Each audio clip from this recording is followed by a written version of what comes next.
Toujours ensemble sur l'antenne de BFM d'ici. Bonsoir, d'ici se poursuit avec votre rendez-vous santé, c'est votre santé. Et ce soir, on va parler d'un livre, Bouge, mais pas n'importe comment. Ça, c'est intéressant. Notre invité, c'est l'auteur, c'est Philippe Chabarot. Bonsoir. Bonsoir. Merci d'avoir accepté notre invitation. Vous êtes un habitant de Serres, vous êtes originaire du Nord, on va y revenir si vous le voulez bien.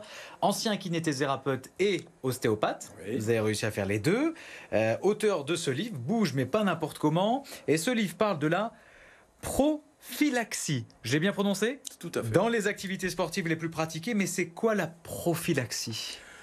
C'est pas faire trop de bêtises, alors qu'on est enthousiasme à pratiquer une discipline sans connaître les inconvénients. Ouais. C'est éviter ces fameux inconvénients, c'est avoir une orthopratique. Mais on ne le sait pas toujours, ça. Quand on se met au sport, j'ai- il y a même très peu de gens qui le savent. Ça va même plus loin que ça, parce que même dans nos études, quand j'ai fait des études de kiné, ou même dans des études de médecine, on parle pas de toutes ces choses-là. Moi, j'ai été amené à faire ça dans les années 90 avec des potes. On a monté un club de triathlon. Et dans les années 90, il y avait très peu de modes d'entraînement. Oui. Un coureur à pied ramenait ses entraînements de course à pied, le nageur nage et vélo. Donc moi j'ai fait des formations, des stages, et puis ça m'a interpellé. Et c'est comme ça que je me suis intéressé à la biomécanique, aux choses à ne pas faire, aux pathologies engendrées, parce qu'avec ma patientèle, j'avais une certaine récurrence dans les problèmes. Dans les problèmes. Et ça m'a posé des questions auxquelles j'ai essayé de trouver les réponses. Parfois, quand on fait du sport, on se dit si on a mal, c'est qu'on est dans le dur, c'est que ça fait du bien. C'est faux. C'est vrai et c'est faux. Ouais. Si on veut progresser, notamment faire de la compétition, c'est sûr que... Il faut que ça pique un peu. Il y a une expression anglaise qui dit la douleur est inévitable, mais souffrir est une option. D'accord. Mais ça, c'est dans des pratiques au long cours, genre aérobie, marathon, triathlon, où à un moment, bah oui, évidemment, c'est pas très agréable, mais ça dépend comment on le prend. Et lors des entraînements, c'est pareil, il faut savoir se faire du mal. Mais c'est, comment expliquer ? C'est un mal global, physiologique, une pénibilité. Oui. Par contre, on a une douleur à un genou, ça, il faut respecter. On a une douleur à un pied, on a une douleur à une épaule. Voilà, l'appareil locomoteur, il faut que le lendemain, tout aille bien. Ou une fois, même dans les minutes qui suivent, il faut que tout aille bien. C'est ça, et ça le parfois, critère. un problème, ce qu'on a pu lire avec Enzo Assinger qui m'a aidé à faire cette interview, c'est que on a un problème au genou, mais le problème n'est pas au genou. En réalité, il peut venir soit d'une cheville, soit également de semelles qu'on n'a pas bien mis, des semelles orthopédiques.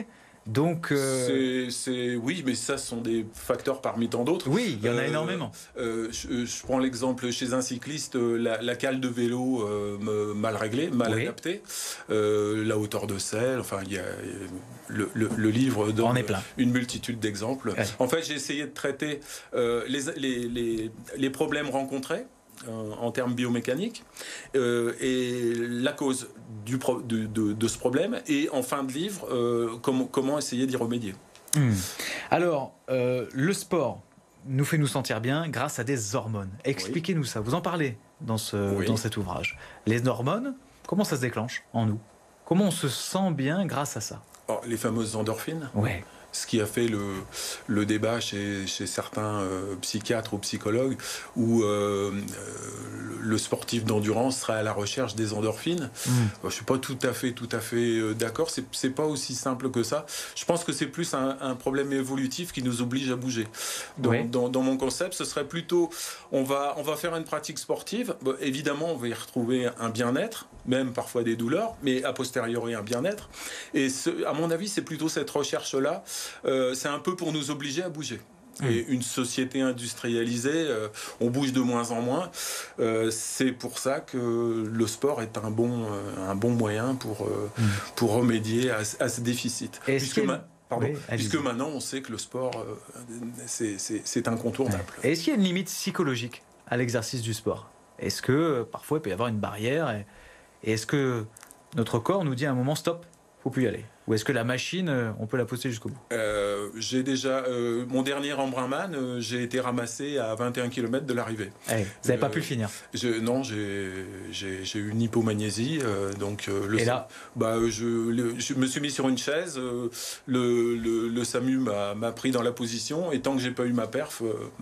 une fois la perf qui a comblé le déficit en magnésium, j'aurais pu repartir. Mais là, en brun, on est éliminé. On n'a pas le droit à l'assistance. Ouais, et puis en brun, ça fait partie des plus difficiles. Donc là, on a effectivement, on a des limites physiologiques. Il manque un oligo-élément, un minéral. Et là, la machine n'avance plus. Et voilà, ça va plus. Alors pour parler du footing, qui est un sport très pratiqué en France, et bien sûr dans nos montagnes, beaucoup aussi qui font du trail. Il faut faire attention. Est-ce qu'il y a une bonne manière de courir, une bonne manière de se réceptionner, une bonne manière d'anticiper l'amorti? Je crois qu'il y a 90 pages là-dessus. Eh oui, exactement. Sur toute la biomécanique, oui. Chaque point a été relevé. Et dans ma carrière de préparateur triathlon, je n'ai connu qu'une belle foulée. Je suis même surpris parfois de voir des reportages sur des grands champions. Qui n'ont pas une belle foulée. Puis la foulée, elle pose problème. Ça pourrait être mieux. Et c'est quoi une belle foulée? C'est pas de rupture dans la chaîne biomécanique, c'est-à-dire quand le système s'enchaîne naturellement, normalement. Et c'est difficile à atteindre, ça. Ça se travaille. Il y a plein d'éducatifs à faire. C'était un peu mon job quand j'entraînais.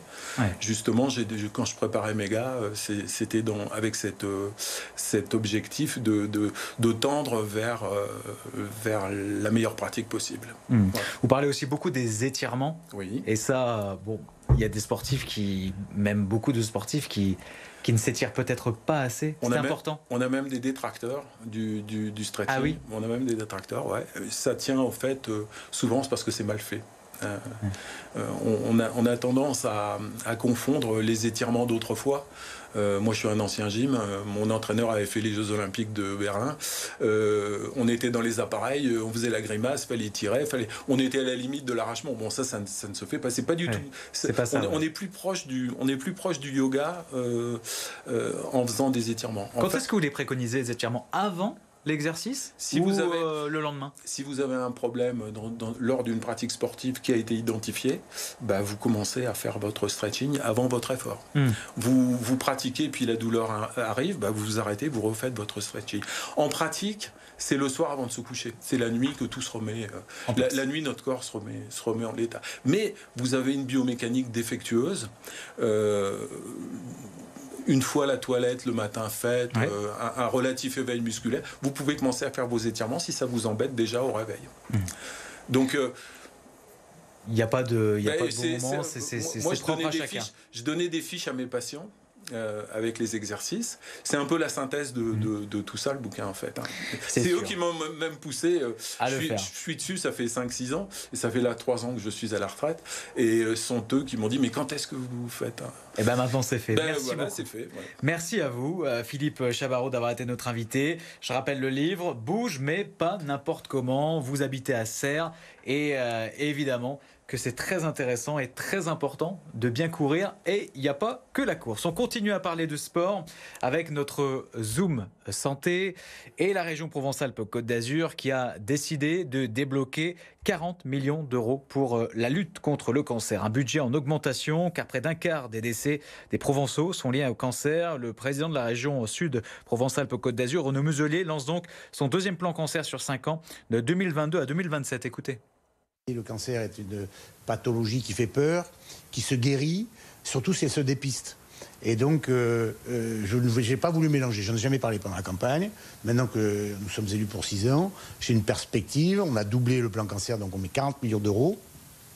On a bâti ce plan avec le doyen de la faculté de médecine qui est en charge le plan santé à mes côtés à la région, avec le président de l'université, avec bien entendu la Ligue contre le cancer et l'ensemble des opérateurs bénévoles, associatifs ou organisés comme le centre anticancéreux, l'ensemble du dispositif, et ceci avec l'agence régionale de santé, de façon à ce qu'il n'y ait pas de trou dans la raquette et qu'on améliore cette approche de soins, de dépistage, de prévention, de communication auprès de tous nos concitoyens.